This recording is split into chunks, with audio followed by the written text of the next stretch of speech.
আসসালামু আলাইকুম এভরিওয়ান, আমি মোহাম্মদ সোহাগ চলে আসছি আলাম ভিজন লফটে। সো ভিউয়ার্স, খুশির সংবাদটা দেওয়ার জন্য সবার উদ্দেশ্যে চলে আসলাম আলাম ভিজন লফটে সকাল সকাল। সো ভিউয়ার্স, আল্লাহর রহমতে আমার এই চকমাদের দেখতে পাচ্ছেন জোড়া বেবি উঠছে মাশাআল্লাহ আপনাদের দোয়ায়। তো আমি খুবই হ্যাপি। তো বিষয়টা আপনাদের সাথে শেয়ার করলাম, ইনশাআল্লাহ সবাই দোয়া করবেন। আপনাদের সাথে শেয়ার করলাম, আসলে জিনিসটা মানে এত খুশিদায়ক।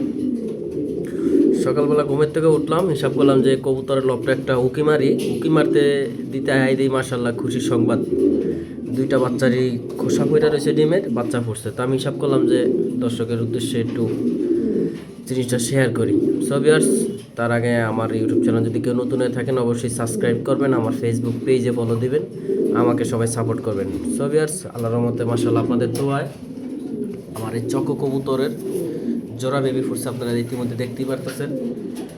সো ভিউয়ার্স, আমার ফেসবুক পেজে নতুন হয়ে থাকলে অবশ্যই ফলো দিবেন, লাইক কমেন্ট শেয়ার করবেন, আর আমার আলাম পিজন লফটের জন্য দোয়া করবেন, আমার জন্য সবাই দোয়া করবেন, আমিও সবার জন্য দোয়া করতেছি। পোষা জিনিস অনেক শখের আমাদের।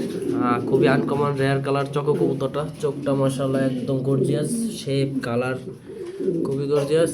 সো ভিউয়ার্স, যদি আপনারা এইভাবে কবুতর পালেন, সর্বোচ্চ কবুতর প্রতি খেয়াল রাখবেন, ঠান্ডার আবহাওয়া থেকে দূরে রাখবেন। কবুতরের বাচ্চা যে পরিপূর্ণ উঠে, এই জন্য কবুতরের প্রতি খেয়াল রাখবেন। আর এখন একটু মশার ডিস্টার্ব করে, সবাই কবুতরের বাচ্চারে কামড়ায়, নাকে মুখে কামড়াইলে বাচ্চা টিকান যায় না। সবাই কবুতরের রুমে কয়েল জ্বালাবেন,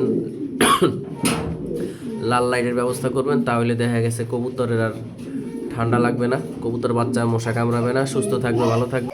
সব ভিউয়ার্স, ভালো থাকবেন, সুস্থ থাকবেন, আল্লাহ হাফেজ। আমার এই ভিডিওটা যদি ভালো লাগে অবশ্যই লাইক কমেন্ট শেয়ার করবেন, সবাই দোয়া করবেন।